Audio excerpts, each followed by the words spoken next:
What if a single act of kindness could change not just one life, but many?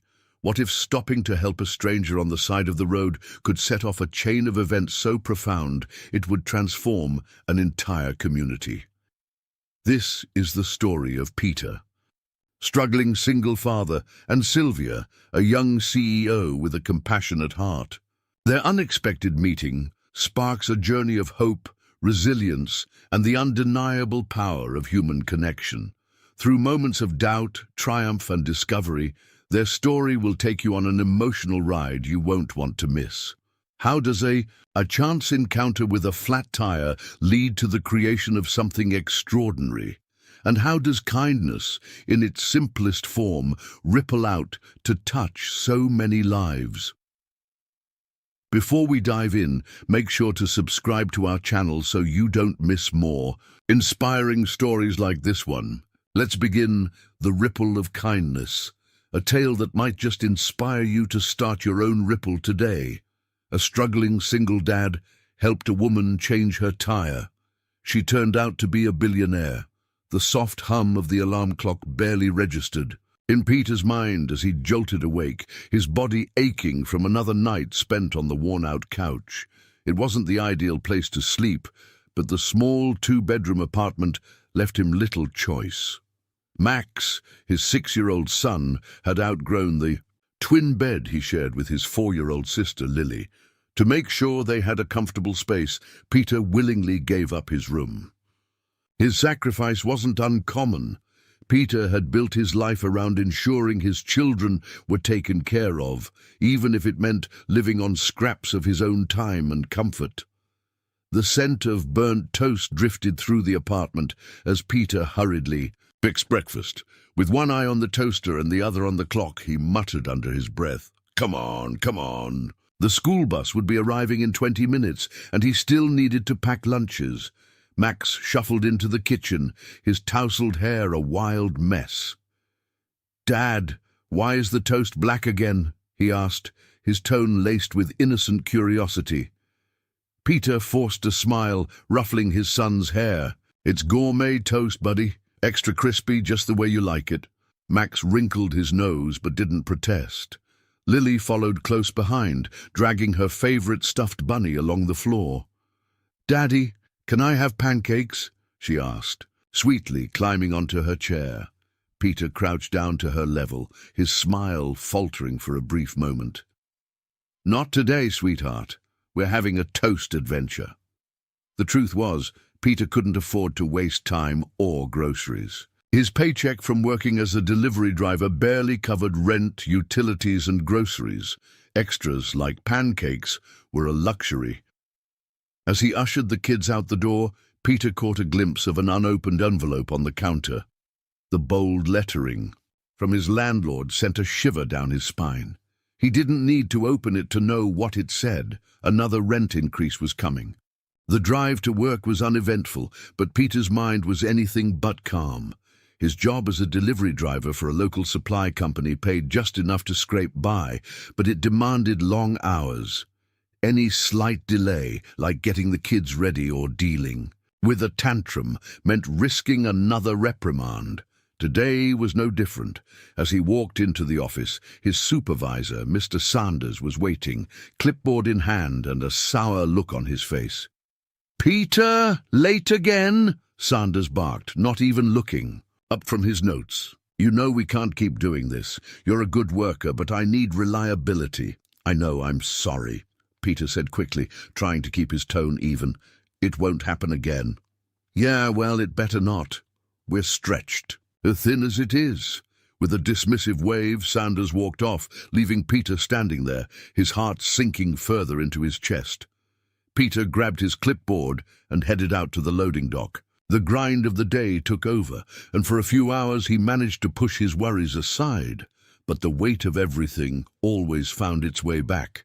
As he loaded boxes into his truck, his thoughts drifted to the promise he had made to himself after his wife's accident, to be the father his kids deserved, no matter the cost. Yet there were moments like this, moments when he felt like he was failing them.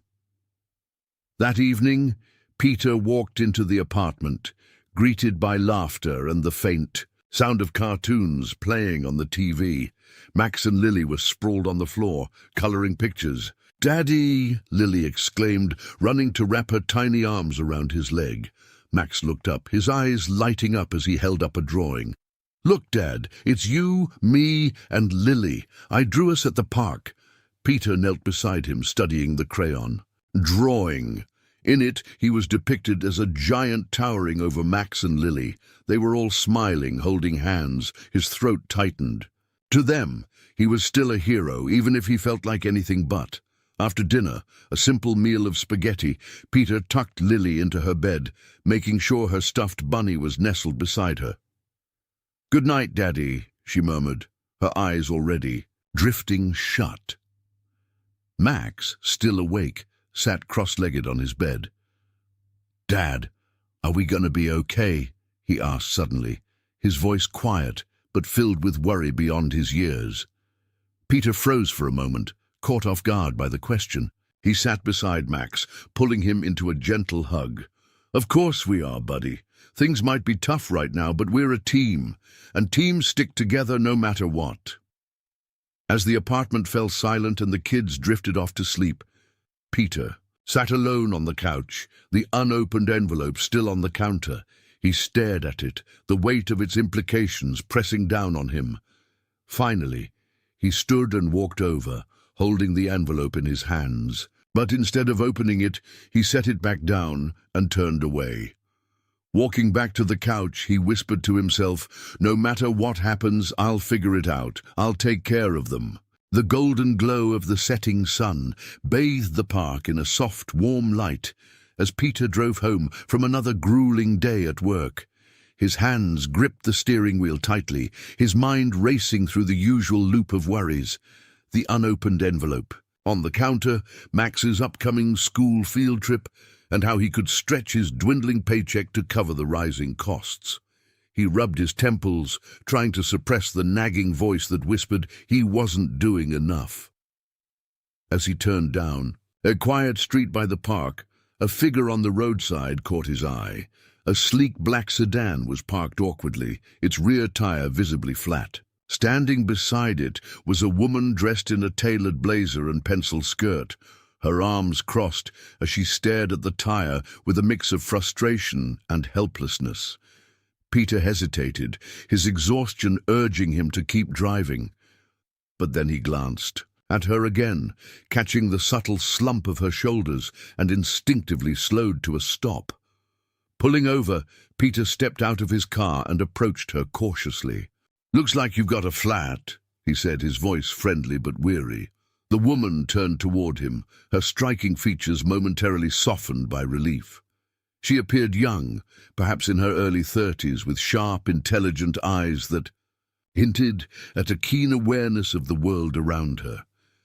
"Yes, she began, then paused, as though deciding whether to trust him. "I noticed it about half a mile back. I was hoping I could make it home, but—" She gestured helplessly. At the deflated tire, Peter glanced at her hands, noticing the faint streaks of grease on her fingers. She'd clearly tried to fix it herself, but hadn't gotten far. "You've got a spare?" he asked. "In the trunk, I think," she replied, her tone uncertain. "I've never had to use it before." Peter nodded, setting his lunch bag on. "The ground. Let me take a look." He retrieved the spare tire and jack, quickly assessing the situation. The woman stepped back, watching him work with a mix of gratitude and curiosity. "Thank you for stopping," she said after a moment. "I wasn't sure anyone would." Peter shrugged, keeping his focus on loosening the lug nuts. "It's no problem. These things always seem to happen at the worst time, huh?" She laughed softly, the sound more genuine than Peter expected. "That's putting it mildly. I've had back-to-back meetings all day, and this was not on the schedule." Peter glanced up briefly. "Busy day, huh?" "You could say that," she replied, then hesitated. "I run a non-profit.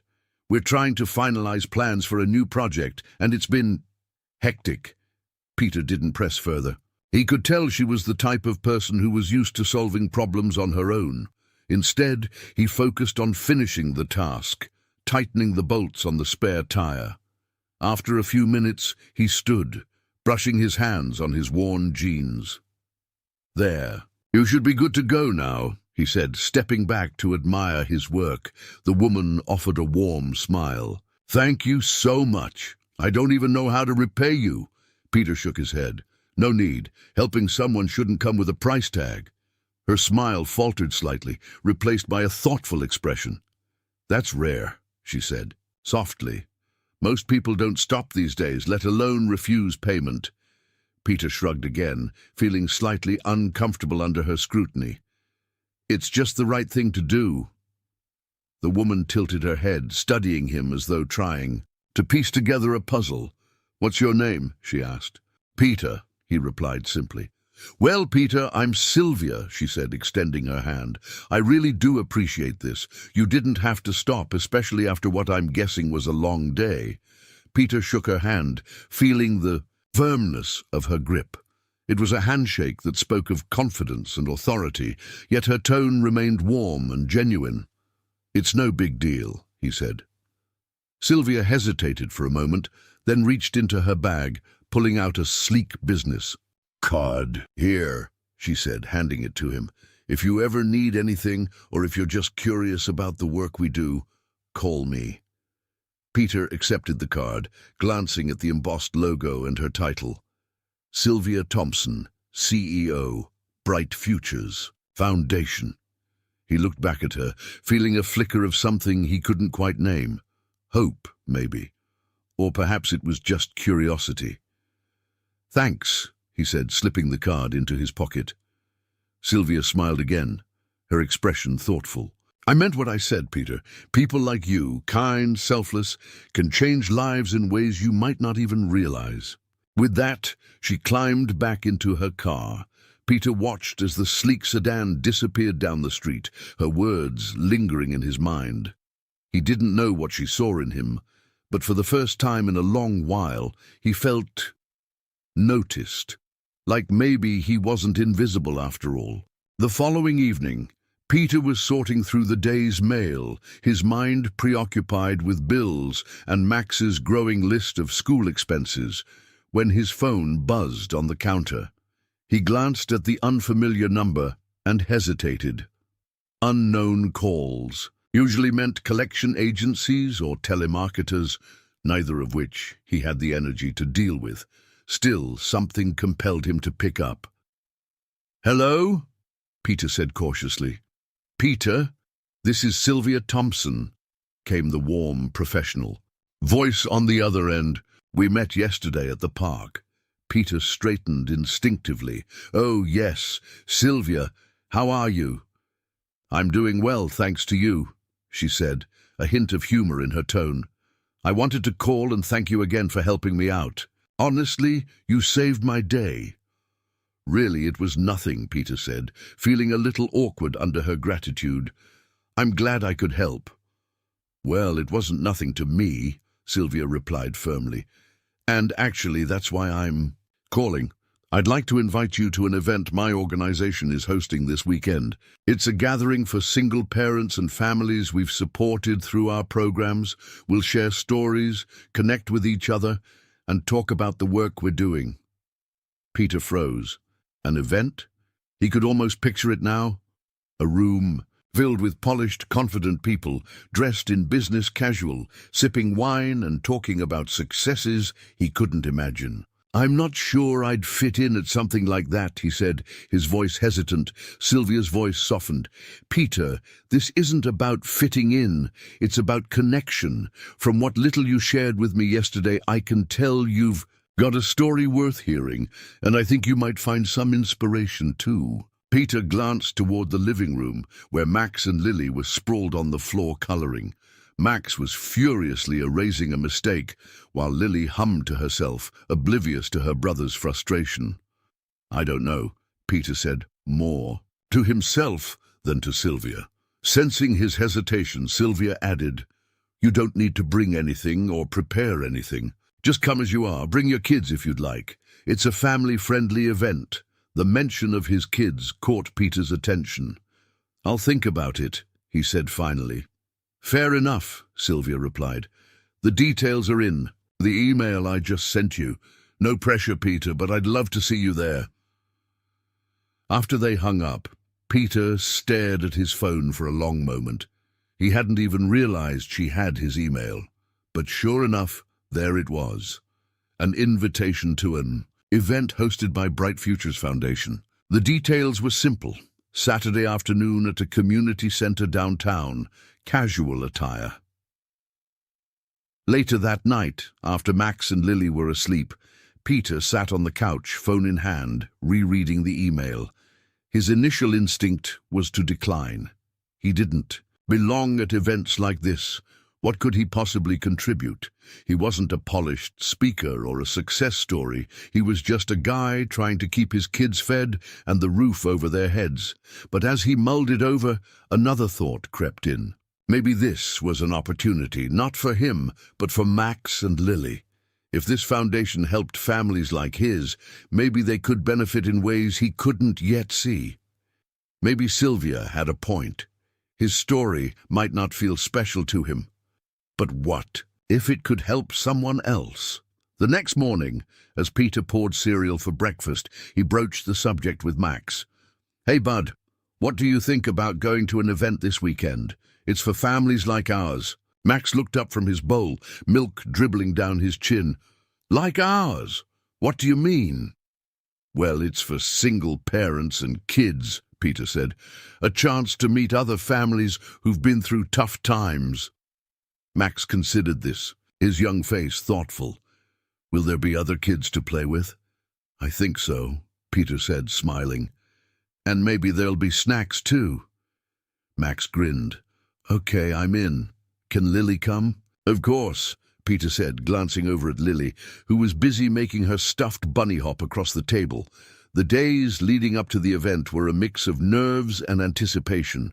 Peter debated backing out more than once, but every time he looked at Max and Lily, he reminded himself why he needed to go. On Saturday afternoon, he dressed them in their best clothes, clean but casual, and even managed to iron his own shirt. As they drove to the community center, Peter felt a knot of anxiety tighten in his chest. What if it was a mistake? What if he felt out of place, judged, or worse, invisible?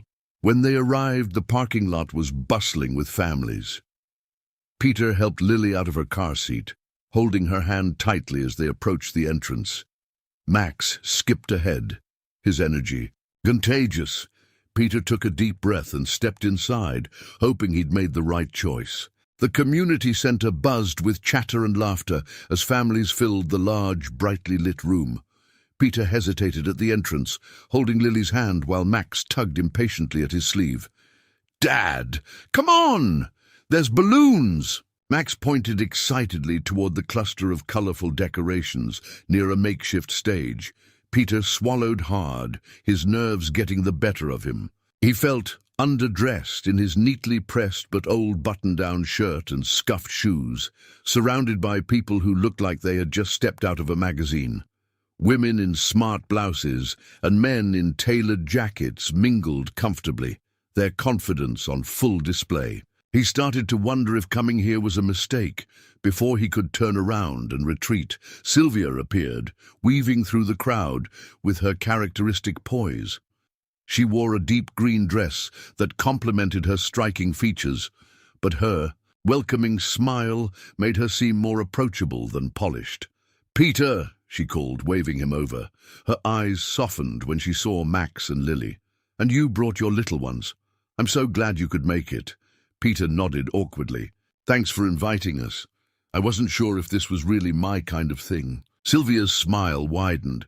"It's exactly your kind of thing. Come on, let me introduce you to some people." Sylvia guided Peter through the room, pausing to greet other families and volunteers. Each introduction felt daunting to Peter at first, but the warmth of the attendees slowly chipped away at his discomfort. One woman, a single mother of 3, shared her story about juggling multiple jobs and still making time to attend night school. Another man spoke of how Sylvia's foundation had helped him secure affordable housing after losing his job. Peter listened intently, nodding as each person spoke. Their stories mirrored his own struggles in ways he hadn't expected. He began to feel less like an outsider and more like part of a community that understood the weight he carried. "See?" Sylvia said as they moved to a quieter corner. "You're not alone in this, Peter. That's what tonight is about, connecting with people who've been where you are." Peter glanced at Max and Lily, who were now happily playing with a group of children near the snack table. "It's nice," he admitted, "hearing their stories. It helps." Sylvia's expression softened. "And your story could help someone, too." Peter tensed. "I don't know about that. I'm not exactly the inspirational type." Sylvia tilted her head, studying him. "You'd be surprised. People don't need perfection, Peter. They need honesty. Why don't you share a little? You don't have to prepare a speech, just speak from the heart." As the evening progressed, the attendees gathered near the stage for the event's main program. Sylvia stepped up to the microphone, her confident voice carrying through the room as she welcomed everyone and shared the Foundation's mission. She spoke of the importance of building a support network for single parents and empowering families to overcome challenges together. "Tonight," she said, her gaze sweeping the audience, "I want to highlight the strength and resilience of the people who inspire us to keep going. Peter," she added, her eyes locking onto his, "would you mind sharing a bit of your story?" The room turned toward him and Peter froze. For a moment he considered refusing, but then he saw Max watching him with wide, curious eyes. Taking a deep breath, he stood and made his way to the front, his hands trembling slightly. "Hi," Peter began, his voice shaky. He cleared his throat, forcing himself to continue. "I'm Peter and, I didn't really plan on speaking tonight. Honestly, I wasn't even sure I belonged here." A few people chuckled softly, encouraging him to go on. Peter glanced down at his hands before looking back up. "I'm a single dad. My wife passed away 2 years ago, and since then, it's just been me and my 2 kids. Some days, I feel like I'm doing okay, and other days—" He paused, his voice thick with emotion. "Other days, I feel like I'm barely holding it together." The room was silent, the weight of his words settling over the audience. "But I wake up every day, and I try. I try because Max and Lily deserve that. They deserve a dad who doesn't give up, even when it feels impossible." When Peter finished, the room erupted in applause. He felt his face flush, but he couldn't help the small smile that tugged at his lips. Sylvia was clapping the loudest, her expression one of quiet pride. Afterward, people came up to thank Peter for sharing. A young father told him how much his words resonated, while an older woman praised his courage. Peter didn't know how to respond, overwhelmed by the kindness and support. Sylvia joined him, a satisfied look on her face. "I told you, Peter. Honesty is what people connect with." Peter shook his head, still reeling. "I didn't think anyone would care." "They care," Sylvia said firmly, "and now you see why I think you have so much potential. This is just the beginning." As the event wound down, Peter gathered Max and Lily, who were reluctantly leaving their new friends. On the drive home, he felt lighter than he had in months. For the first time in a long time, he didn't feel invisible. He didn't feel like just another struggling father trying to survive. He felt hopeful. And as he tucked Max and Lily into bed that night, he couldn't help but wonder if Sylvia was right. Maybe his story could make a difference, not just for himself, but for others too.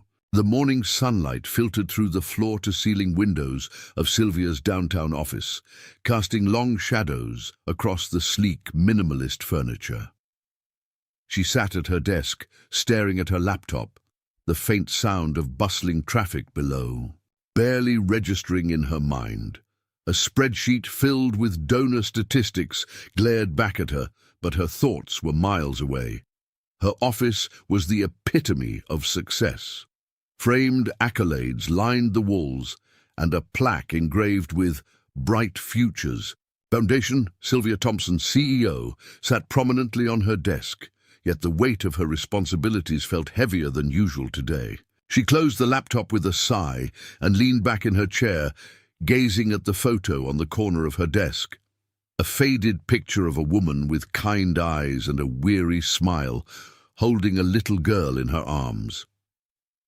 Sylvia picked up the photo, running, her fingers over the frame. "Hey, Mom," she murmured softly. "Still trying to make you proud." Sylvia's childhood had been anything but glamorous. She grew up in a cramped apartment in the heart of a struggling neighborhood, where every dollar stretched until it broke. Her mother, Carla, worked 3 jobs to keep a roof over their heads and food on the table. Despite the hardships, Carla never let Sylvia feel unloved. She taught Sylvia the value of hard work, perseverance, and most importantly, kindness.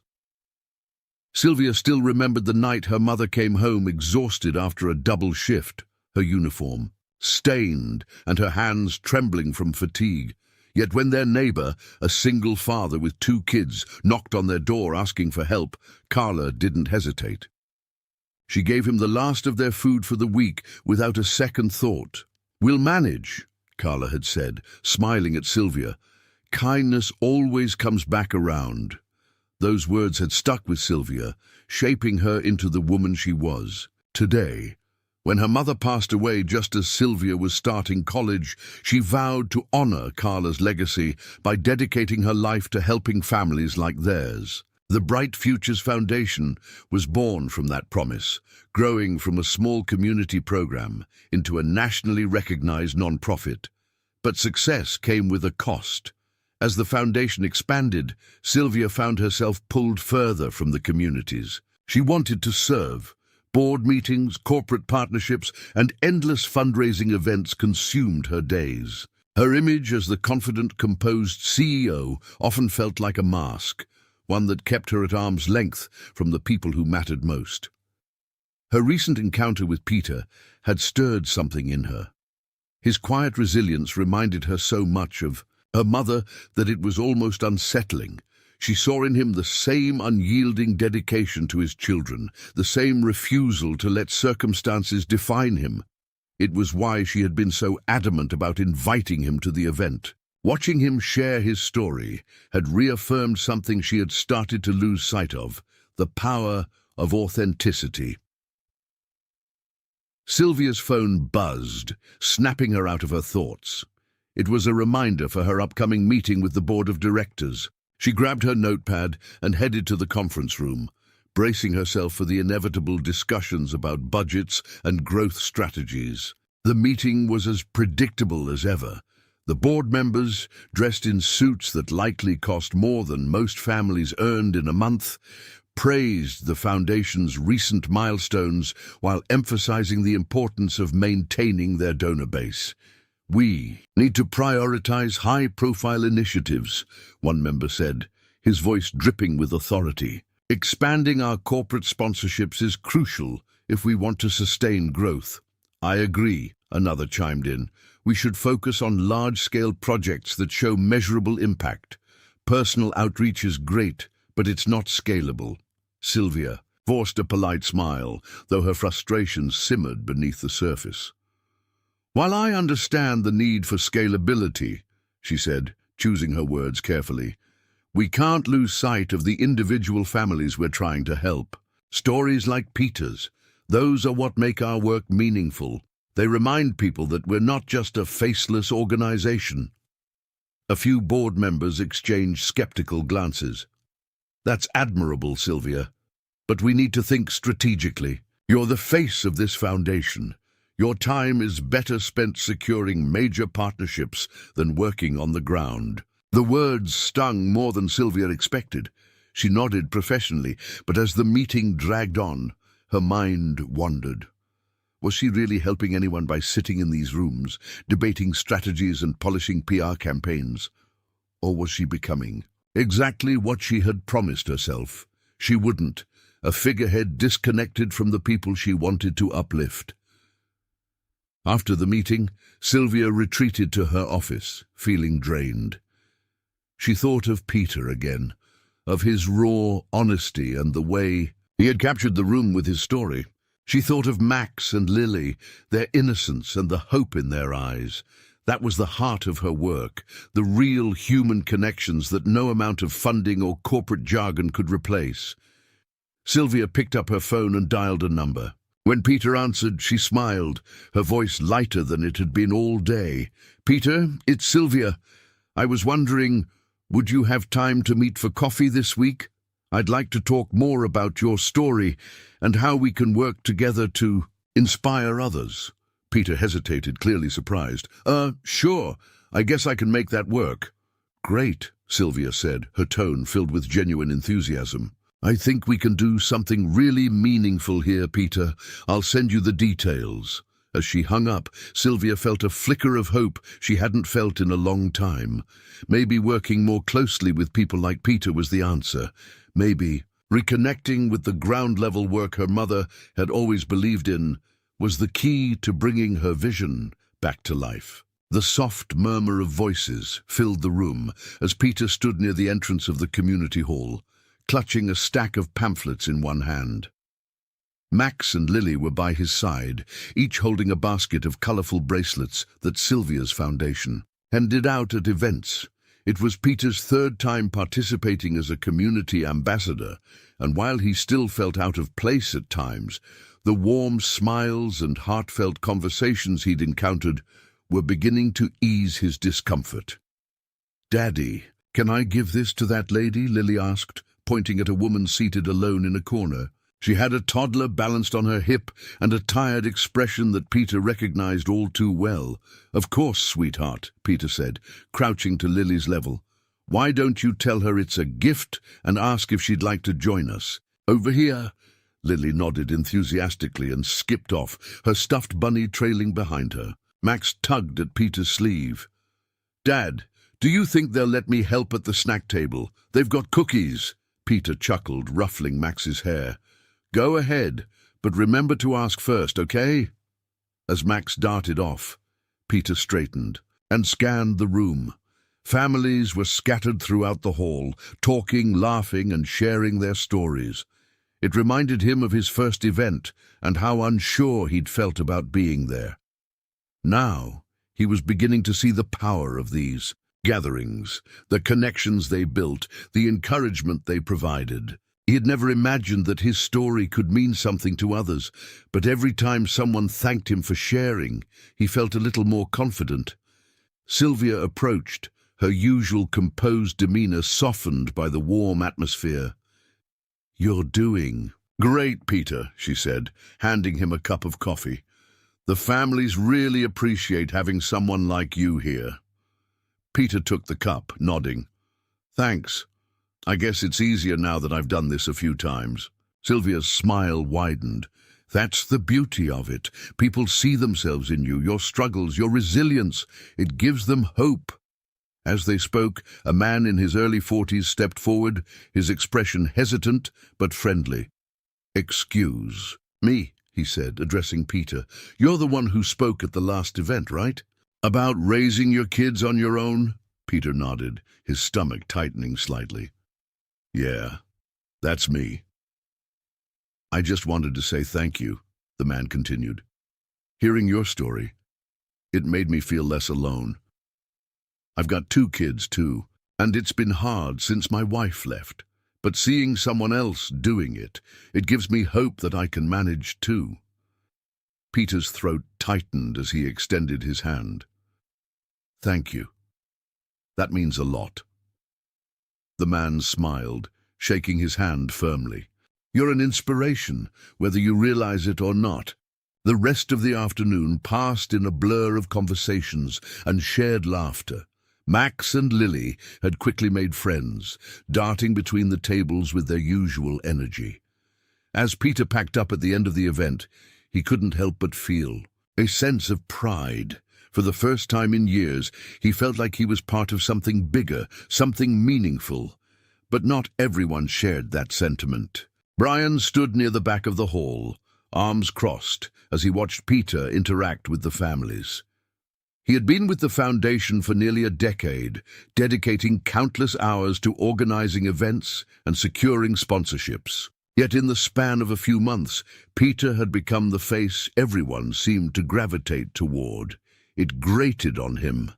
As Sylvia walked past, Brian stepped into her path. "Sylvia, can I have a word?" "Of course, Brian," Sylvia said, her tone polite but guarded. She could sense the tension in his posture. Brian gestured toward Peter.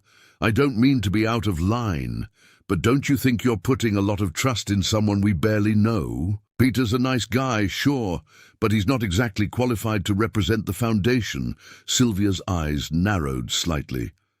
"What are you getting at, Brian?" "I'm just saying we should be careful," Brian replied, lowering his voice. "He's getting a lot of attention, and people are starting to talk. They're wondering if you're playing favorites." Sylvia's expression hardened. "Peter is here because his story matters, and because he's making a difference. If people have concerns, they're welcome to come to me directly." Brian raised his hands in mock surrender. "Of course. I just thought you should know what people are saying." Sylvia didn't respond, her gaze steady and unwavering. Brian walked away, leaving her standing there with a tight knot of frustration. In her chest, Peter noticed Sylvia's tension as she approached him later. "Everything okay?" he asked. She forced a smile, nodding. "Just the usual challenges of running an organization." Peter tilted his head, sensing there was more to it, but he decided not to press. Instead, he said, "Thanks for letting me be part of this. It feels good, you know?" "It should," Sylvia replied, her voice firm with conviction. "You're exactly what this foundation needs. Don't let anyone make you think otherwise." Peter frowned slightly but nodded. "I'll try." That night, as Peter tucked Max and Lily into bed, he replayed Sylvia's words in his mind. He wanted to believe them, but the doubt lingered. He could feel the weight of the expectations placed on him, and he wasn't sure he could live up to them. Meanwhile, Brian sat at his desk, drafting an email to the board. His fingers hovered over the keyboard as he considered his next move. If Sylvia wouldn't listen to reason, maybe the board would. He wasn't going to let an outsider overshadow his years of work without a fight. Peter sat at the kitchen table, flipping through his schedule for the week. The foundation's big community outreach event was tomorrow, and Sylvia had asked him to share his story once again. It was the largest audience yet, including several potential donors whose support could shape the foundation's future projects. Peter knew it was an opportunity he couldn't miss, but as he glanced at the stack of unfinished homework Max had left on the table and the pile of laundry waiting to be folded, a familiar pang of guilt crept into his chest. "Daddy, can you read this book to me?" Lily's voice broke through his thoughts. She stood in the doorway clutching her favorite storybook, her stuffed bunny tucked under her arm. Peter smiled, setting the papers aside. "Of course, sweetheart. Hop on up." Lily clambered onto his lap. Max appeared in the doorway, his arms crossed. "Are you going to be gone again tomorrow?" he asked, his tone sharp for a 6-year-old. Peter hesitated. "Just for the afternoon, buddy. I'll be back before dinner." Max frowned. "You said that last time, and you didn't come back. Until bedtime."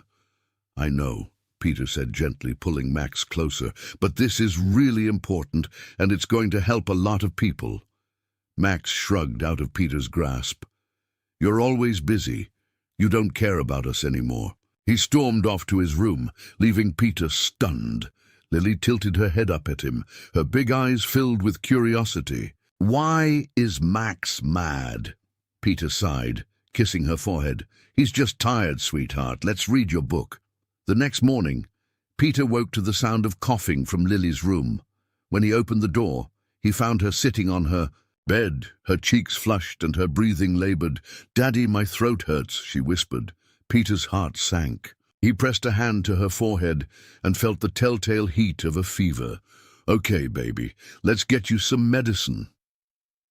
By mid-morning, Lily's fever had climbed higher, and Peter found himself pacing the living room with her cradled in his arms.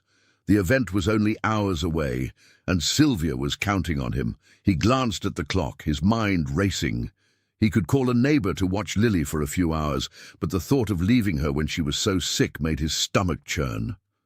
"Daddy, I don't feel good," Lily murmured, her voice small and weak. Peter kissed her temple. "I know, sweetheart. I'm here." At that moment, he knew there was no decision to be made. Lily came first, always. The community center buzzed with activity as attendees arrived for the event. Sylvia stood near the stage, scanning the room. For Peter. She glanced at her watch, her brow furrowing. He was late, and the program was about to start. Brian approached her, a smug look on his face.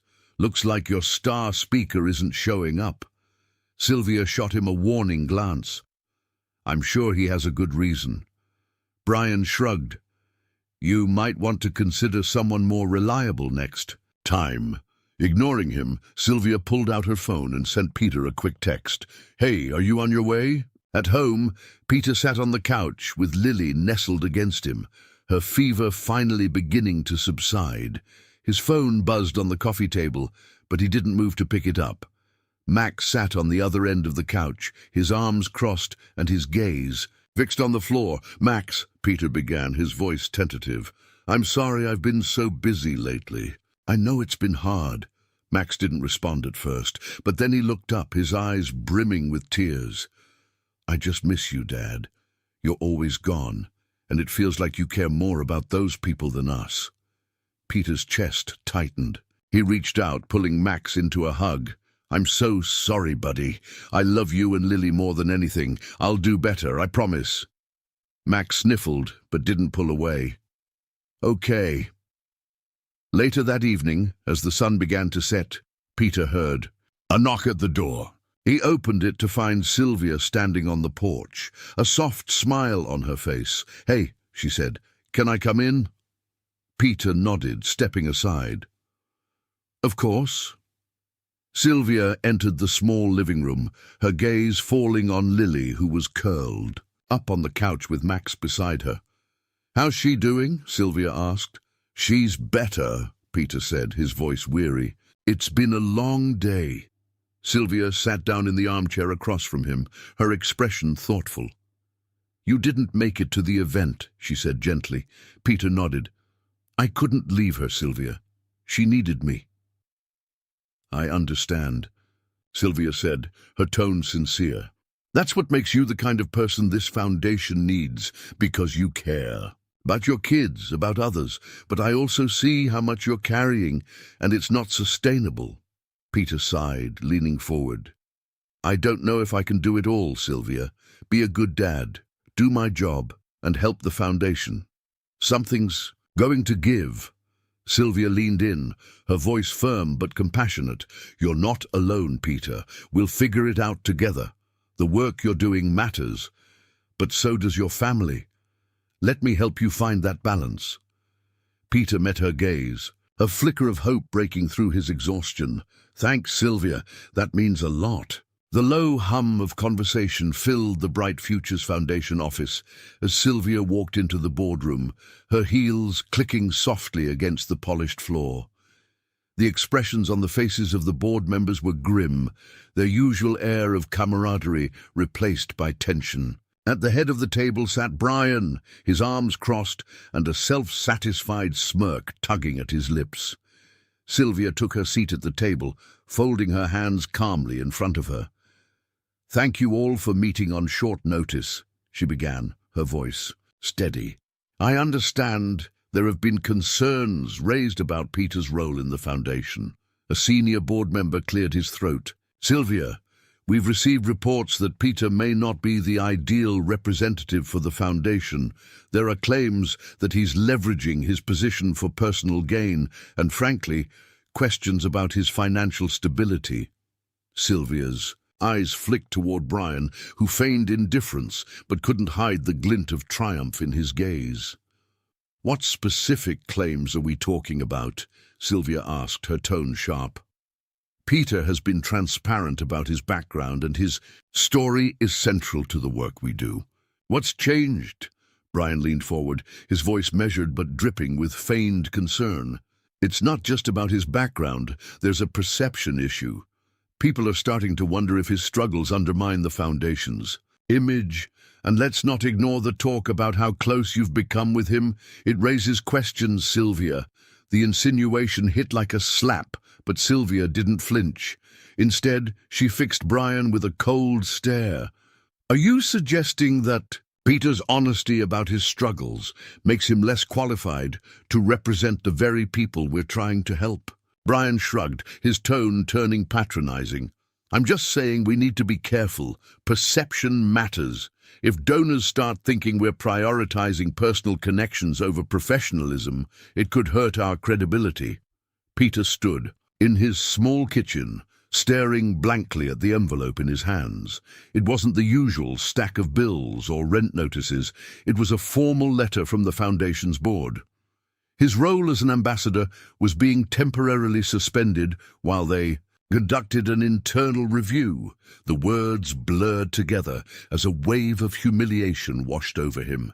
He had known people like Brian would question his place at the foundation, but seeing it in writing made it real.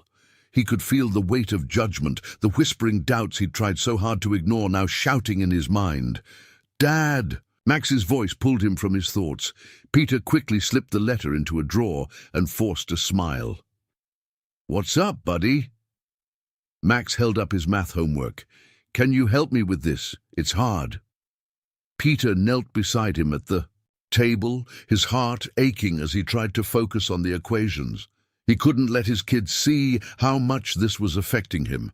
They needed him to be steady even when he felt like crumbling. Sylvia arrived at Peter's apartment that evening, her face set with determination. Peter opened the door, surprised to see her standing there with a bag of takeout and an unshakable look of resolve. "Mind if I come in?" she asked, stepping inside without waiting for a response. Peter shut the door, rubbing the back of his neck. "Look, Sylvia, I know you're trying to help, but maybe Brian's right. Maybe I don't belong in this role." Sylvia set the takeout on the counter and turned to face him. "Peter, stop. You belong there more than anyone. Do you know why people connect with you? Because you're real. You don't hide your struggles, and that gives people hope. Donors don't want polished perfection. They want authenticity. That's what you bring." Peter shook his head. "Yeah, but it's not just about me. You've worked so hard to build this foundation. I don't want to be the reason people start questioning you." Sylvia's expression softened, and she placed a hand on his arm. "Peter, I know what it feels like to be doubted. When I started this foundation, no one took me seriously. They said I was too young, too ambitious, too naive, but I kept going because I knew the work mattered, and I see that same determination in you. Don't let people like Brian make you doubt yourself." Peter looked at her, her words sinking in slowly. "I don't know if I can handle standing up to them." Sylvia smiled gently. "You can, and you're not alone in this. I'll stand with you." The following weekend, the foundation hosted a community meeting at a local hall, bringing together families, staff, and board members. Sylvia had suggested that Peter use the opportunity to address the rumors and speak his truth, directly to the people who mattered most. As Peter stood backstage, he could feel his hands trembling. Max and Lily were seated in the front row, their faces full of encouragement. Sylvia stood beside him, a reassuring hand on his shoulder. "You've got this," she said. "Just speak from the heart." When Peter stepped onto the stage, the murmur of the crowd quieted. He took a deep breath, gripping the microphone tightly. "Hi, everyone. My name is Peter, and I want to thank you all for giving me the chance to speak today." He paused, scanning the room. "I know there have been questions about me, about my place in this foundation and whether I deserve to be here. I won't lie, I've struggled. My life hasn't been easy, But those struggles are why I'm here." Peter's voice grew stronger as he continued. "This foundation isn't about pretending everything is perfect. It's about helping people who are facing real challenges. It's about showing families like mine that they're not alone. If my story makes even one person feel less isolated, then I think I've done something worthwhile." The room erupted into applause. Sylvia beamed from the sidelines, while Brian sat in the back, his arms crossed and his face unreadable. The community hall was packed with families, foundation staff and board members. The hum of conversation and the occasional laugh filled the air. But Peter stood backstage, his hands gripping the edges of the podium he was about to carry onto, the stage. Despite Sylvia's words of encouragement, the weight of what he was about to do pressed heavily on him. "You're going to do great," Sylvia whispered beside him, her hand resting briefly on his arm. "Just be yourself. That's all anyone wants to see." Peter nodded, swallowing hard. The quiet hum of the crowd turned into applause as Sylvia stepped onto the stage to introduce him. She spoke with her usual confidence, but there was a noticeable warmth in her tone. "Tonight we have someone very special to speak with us, someone whose journey embodies the mission of bright futures. Please welcome Peter." The applause that followed was thunderous, but Peter felt his legs turn to jelly as he stepped into the spotlight. Taking a deep breath, he began. "Hi, everyone," Peter said, his voice slightly shaky but growing steadier with each word. "My name is Peter, and I'm here because, like many of you, I've had my share of struggles." He paused, scanning the room. Max and Lily sat in the front row, Max giving him a thumbs up, while Lily clutched her stuffed bunny tightly. Their presence gave him the strength to continue. 2 years ago, my life turned upside down. My wife passed away suddenly, and I was left trying to figure out how to be a father, a provider, and everything else all at once. There were days when I didn't know if I'd make it. I felt like I was failing my kids, like no matter how hard I worked, it wasn't enough. The room fell silent, the weight of Peter's words settling over the audience. But then, he continued, his voice growing stronger, I met people who reminded me that I wasn't alone, people who believed in me when I couldn't believe in myself. And through this foundation, I've had the chance to share my story, not because it's unique, but because it's not. So many of us are going through tough times, and what we need isn't judgment, it's connection, it's hope. Peter glanced towards Sylvia, who nodded encouragingly. I'm not perfect. I don't have all the answers, but if my story can help someone else feel less alone, then maybe I'm doing something right. As Peter stepped back from the microphone, the room erupted into applause. The standing ovation was overwhelming, but Peter's heart swelled with a sense of belonging he hadn't felt in years. He looked at his children, who were cheering the loudest, and felt a surge of pride. As the applause died down, a commotion broke out at the back of the hall. A young staff member, clearly nervous, approached the stage. Sylvia stepped forward to meet her. After a brief exchange, Sylvia's expression hardened and she turned to address the audience. "Excuse me, everyone," Sylvia said, her voice calm but firm. "It's come to my attention that some of the rumors circulating about Peter were deliberately fabricated." A murmur rippled through the crowd as Sylvia gestured for the staff member to speak. The young woman hesitated, but then said, "We found discrepancies in the reports that were shared with the board. Brian was behind it. He exaggerated and twisted things to undermine Peter." All eyes turned to Brian, who was seated near the back of the hall. His face turned pale as whispers erupted around him. Sylvia's gaze was unrelenting. "Brian, is this true?" Brian stood, his posture defensive. "I was just raising concerns. You were giving him so much attention. I thought you could discredit someone who's done nothing but work hard for this foundation."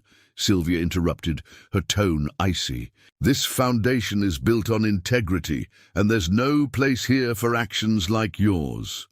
The board members exchanged glances, nodding in agreement. Brian's protest was cut short as one of the senior members leaned forward. "Effective," Immediately, Brian, you're relieved of your responsibilities. We'll review your future with the foundation after this meeting. After the event, Peter found himself surrounded by families, thanking him for his honesty. One man, tears in his eyes, said, "Your story gave me the courage to ask for help. I've been trying to do everything on my own, and now I see I don't have to." Another woman added, "Thank you for being so real. It's easy to feel like you're the only one struggling, but you reminded us we're in this together." Peter's voice was hoarse from answering questions and offering words of encouragement, but he didn't mind. For the first time, he felt like he truly belonged, not just in the foundation, but in the lives of the people it served. Sylvia approached him as the crowd began to thin. "You were incredible tonight," she said, her smile full of pride. "Thank you," Peter said, his tone quiet but sincere. "I wasn't sure I could do it." "I never doubted you," Sylvia replied, "and neither did they." As the night wound down, one of the board members approached Peter and Sylvia. "Peter," she said, "we've been talking and we'd like to invite you to take on a more formal leadership role with the foundation. You've shown that you have what it takes to inspire and connect with people.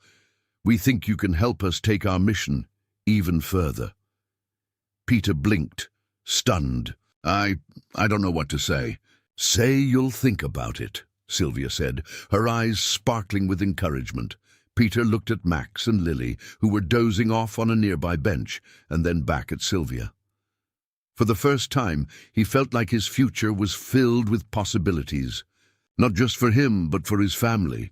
"I'll think about it," he said, a small smile forming on his lips. The morning sun cast a warm glow over the newly renovated Family Resource Center as Peter stood outside, watching volunteers hang the final decorations. Bright banners fluttered in the breeze, reading, "Bright Futures Family Resource Center, building stronger communities together." Max and Lily ran back and forth across the lawn, their laughter mingling with the sounds of last-minute preparations. Peter adjusted his tie nervously. He had never been comfortable in formal attire, but Sylvia had insisted this was a moment to celebrate, and he needed to look the part. As he straightened his jacket, Sylvia approached, clipboard in hand, radiating her usual air of calm authority. "Everything's coming together beautifully," she said, her eyes scanning the bustling crowd of volunteers and staff. "You've done an incredible job, Peter." Peter chuckled nervously. "I think we is the right word here. I'd be lost without your guidance." Sylvia smiled, placing a reassuring hand on his shoulder. "Maybe at first, but look at you now. You've stepped into this role with such confidence. Today is proof of that." Peter nodded, his eyes drifting to Max and Lily, who were now helping set up the refreshments table. "It feels good. You know, seeing this come to life, knowing it's going to make a real difference." Sylvia followed his gaze, her expression softening. "That's what it's all about.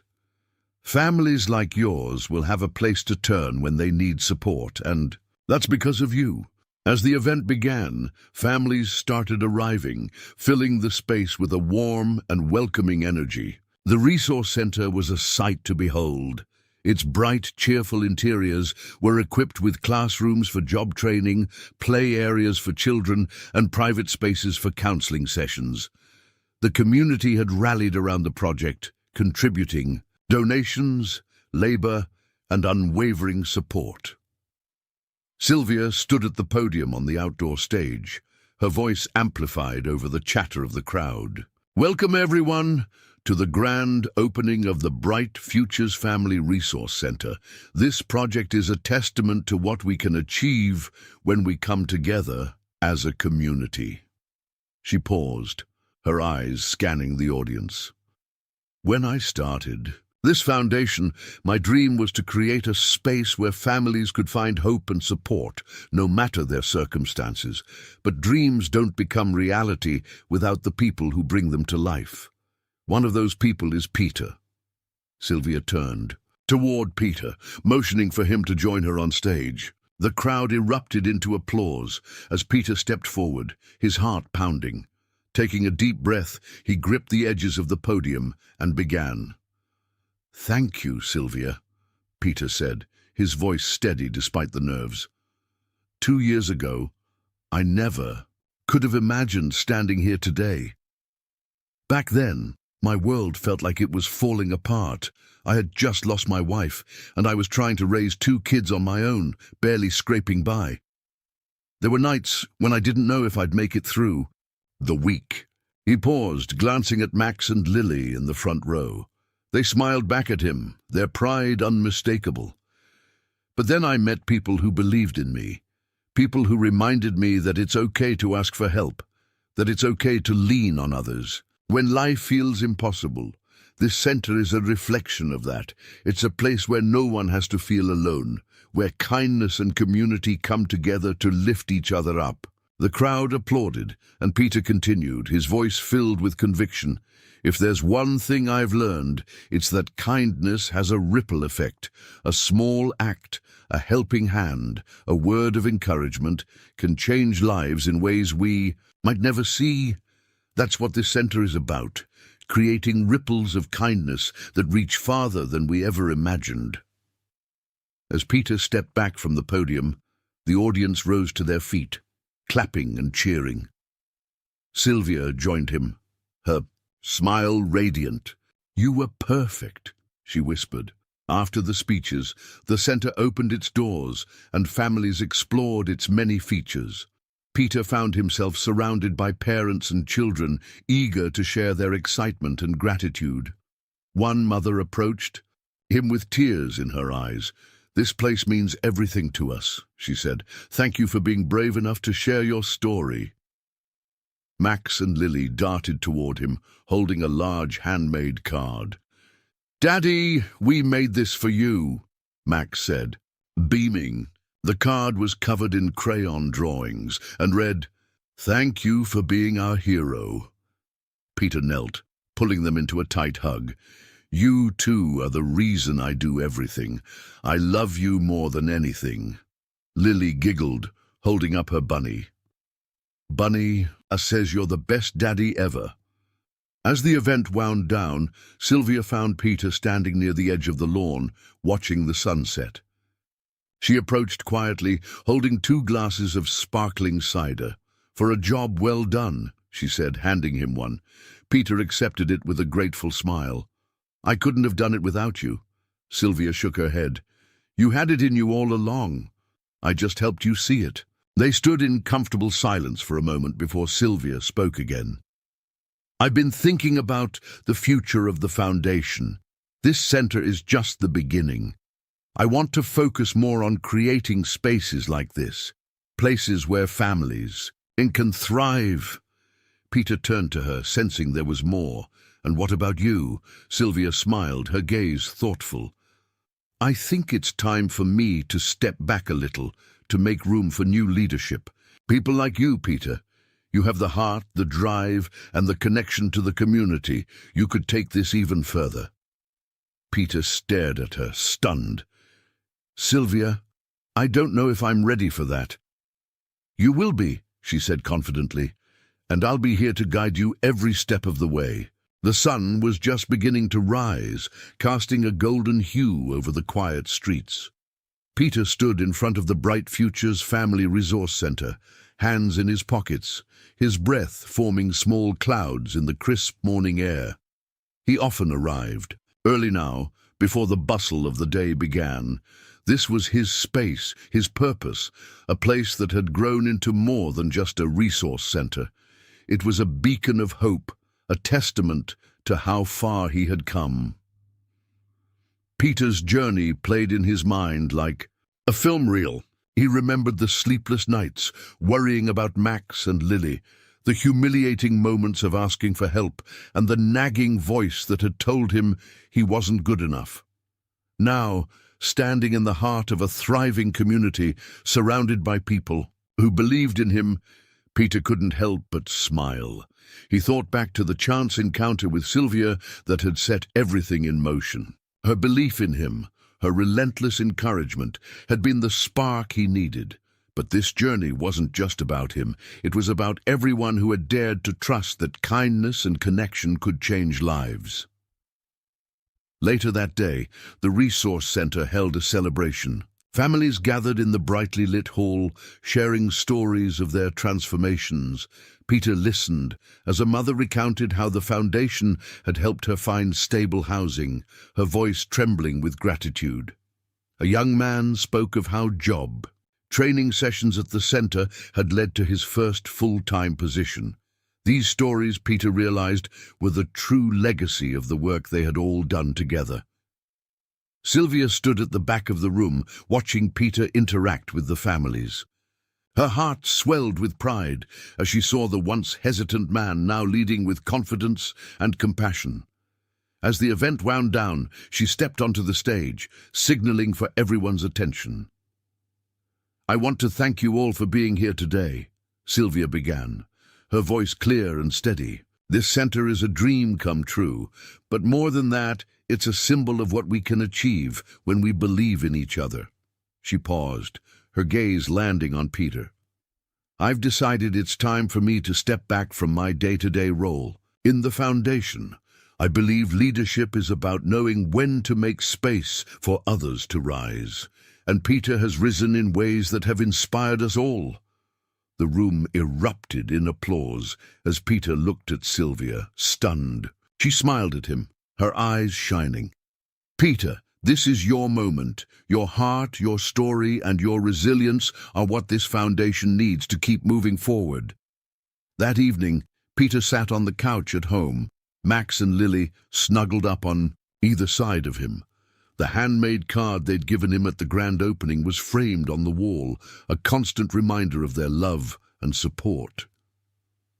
"Daddy," Lily said, resting her head on his shoulder, "are you going to help more people?" "Now?" Peter kissed the top of her head. "That's the plan, sweetheart. We're going to help as many people as we can." Max grinned. "Maybe I can work at the center when I'm older." Peter chuckled. "I'd like that, buddy."